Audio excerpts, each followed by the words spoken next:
Assalamualaikum warahmatullahi wabarakatuh. Di sini saya akan menjelaskan media pembelajaran IPS berbasis Android dengan dosen pengampu Bapak Yuda Adrian MPD, subtema 3, pelestarian kekayaan sumber daya alam di Indonesia. Bangsa kita memiliki kekayaan alam bentuk keragaman sumber daya. Kesemuanya itu harus dilestarikan agar kehidupan masyarakat Indonesia tetap bisa berjalan baik dan seimbang dan selaras dengan lingkungannya. Lalu bagaimana caranya? Kegiatan manusia untuk memenuhi kebutuhannya seringkali menyebabkan kerusakan lingkungan. Manusia memanfaatkan seluruh bagian alam, baik abiotik atau tak hidup maupun biotik hidup, secara berlebihan tanpa memikirkan akibatnya. Sekali manusia melakukan dengan sembarangan, kerusakan lingkungan yang terjadi akan menyebabkan kerusakan lingkungan tersebut. Manusia memanfaatkan lingkungan abiotik, yaitu tanah, dan melakukan penggalian untuk dapat bahan tambang yang digunakan untuk berbagai keperluan. Batu bara adalah salah satu contohnya. Selain itu, berbagai jenis bahan logam mulia bernilai tinggi pun ditambang. Emas dan perak merupakan salah satu bahan tambang logam mulia yang paling banyak dicari, karena nilainya tinggi. Bahan tambang lainnya yang diambil dari bagian dalam lapisan bumi adalah nikel, timah, bauksit, dan lainnya. Lingkungan abiotik yang dimanfaatkan manusia. Hampir semua jenis tumbuhan dan hewan juga dimanfaatkan oleh manusia. Ada dua jenis hewan, yaitu hewan peliharaan dan hewan liar yang hidup bebas di hutan. Manusia membudidayakannya beberapa jenis hewan untuk memenuhi kebutuhan hidup, seperti ayam, sapi, beberapa jenis ikan, dan lainnya. Hewan-hewan yang tidak dibudidayakan hidup bebas di hutan seringkali diburu manusia. Ada yang diburu untuk diambil kulitnya, bulunya, atau bagian tubuh lainnya seperti culak badak dan gading gajah. Perburuan manusia yang tidak terkendali menyebabkan menurunnya populasi hewan tersebut secara drastis. Apabila hal tersebut dibiarkan, maka hewan tersebut akan mengalami kepunahan. Demikian halnya dengan beberapa jenis tumbuhan. Beberapa jenis tumbuhan yang menjadi sumber makanan manusia, obat dan peralatan rumah tangga, di mana dan dibudidayakannya. Beberapa tumbuhan mempunyai nilai ekonomi sangat tinggi, misalnya pohon jati dan pohon cendana. Tekstur kayu yang bagus dan kokoh pada kayu pohon jati sangat disukai para pembuat mebel. Pohon cendana mempunyai aroma yang khas dan diburu banyak orang untuk sebagai minyak wangi, hiasan, kipas tangan, figuran, dan sebagainya. Baiklah anak-anak, selanjutnya menentukan kalimat utama dari setiap paragraf. Bacalah kalimat bacaan tersebut bersama dengan teman sebangkumu. Carilah kalimat utama dan ide pokok dari setiap paragraf di atas. Tuliskan kalimat utama dan ide paragraf tersebut dalam bentuk tabel. Baiklah, selanjutnya mari kita membaca. Dampak perubahan lingkungan yang disebabkan oleh manusia terhadap keseimbangan ekosistem. Yang pertama, menebang dan membakar hutan. Manusia melakukan penebangan dan pembakaran hutan secara liar demi membuka lahan pertanian, pemukiman, serta mengambil kayu dari hutan sebagai bahan dalam membuat perlengkapan rumah tangga.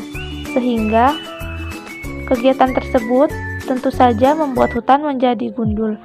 Hal semacam ini mempengaruhi daur hidup tumbuhan dan hewan. Beberapa populasi tumbuhan berkurang bahkan punah. Beberapa hewan yang masih hidup kehilangan tempat tinggal.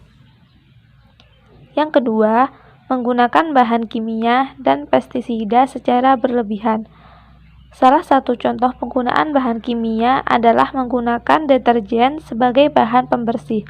Bahan ini menghasilkan busa yang dapat mencemari lingkungan. Busa deterjen akan menutup permukaan perairan sehingga sinar matahari tidak dapat menembus perairan. Proses fotosintesis tumbuhan air menjadi terganggu. Hal itu mempengaruhi daur hidup tumbuhan dan hewan air. Akibatnya, tumbuhan kekurangan makanan dan akhirnya mati.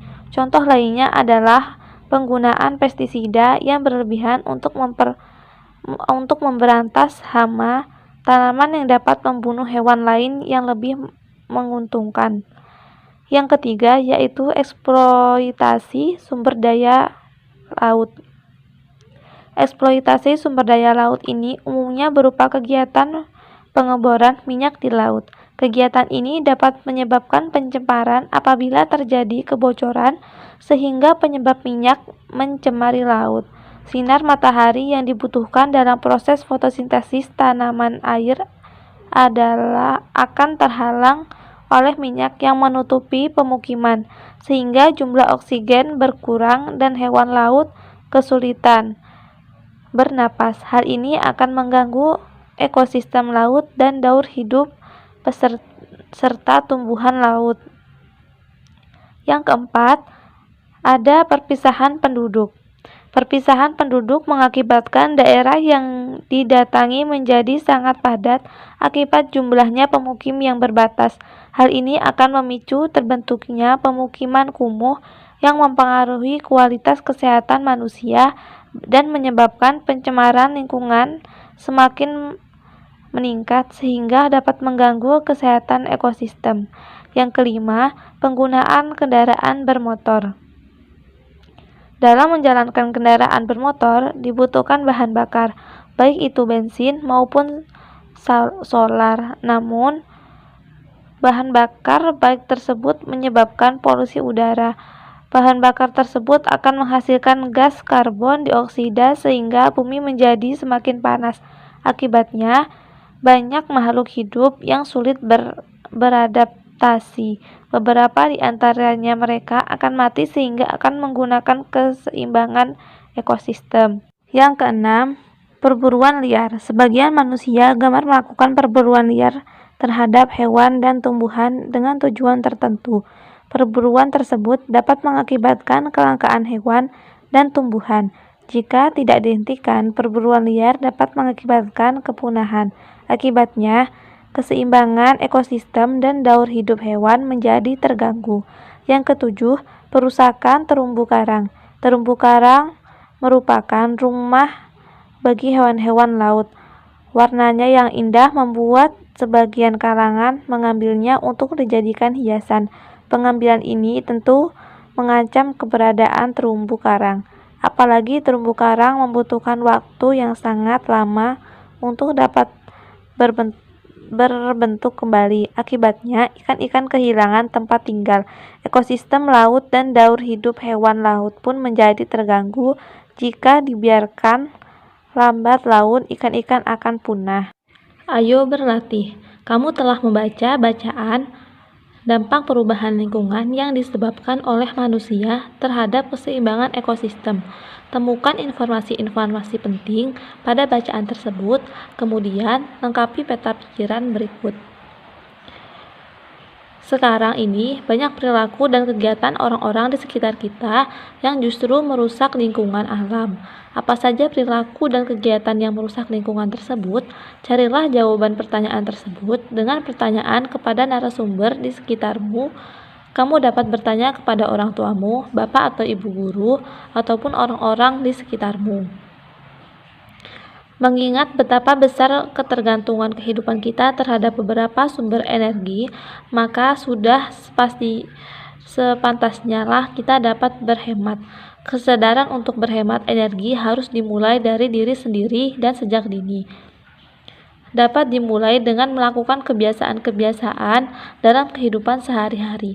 Setelah kesadaran dalam diri tumbuh dan orang lain untuk berhemat energi, hal tersebut dapat dimulai dengan mengajak anggota keluarga, teman-teman, hingga kepada masyarakat luas, salah satunya dengan membuat poster hemat energi. Ayo membaca. Salah satu cara untuk melakukan penghematan energi adalah memanfaatkan kembali barang-barang bekas. Ayo kita memanfaatkan bersama barang-barang bekas. Sekarang kamu akan berkreasi dengan barang-barang bekas. Hal itu digunakan untuk memanfaatkan barang bekas atau yang sudah tidak terpakai sehingga mempunyai nilai jual lebih tinggi. Kamu dapat membuat figuran foto dari kardus, lampiran dari botol plastik bekas, bunga dari sedotan, atau hiasan dari kain perca. Banyak sekali idenya bukan? Poster dan bahan bekas. Buatlah poster hemat energi dari bahan bekas. Tulislah slogan hemat energi pada kertas kardus bekas. Buatlah yang menarik. Ayo berlatih. Lengkapilah tabel tentang aturan hemat energi di rumah. Berikan tanda centang apabila kamu melakukannya. Sekian video pembelajaran yang dapat saya sampaikan. Salah hilaf saya mohon maaf. Wassalamualaikum warahmatullahi wabarakatuh.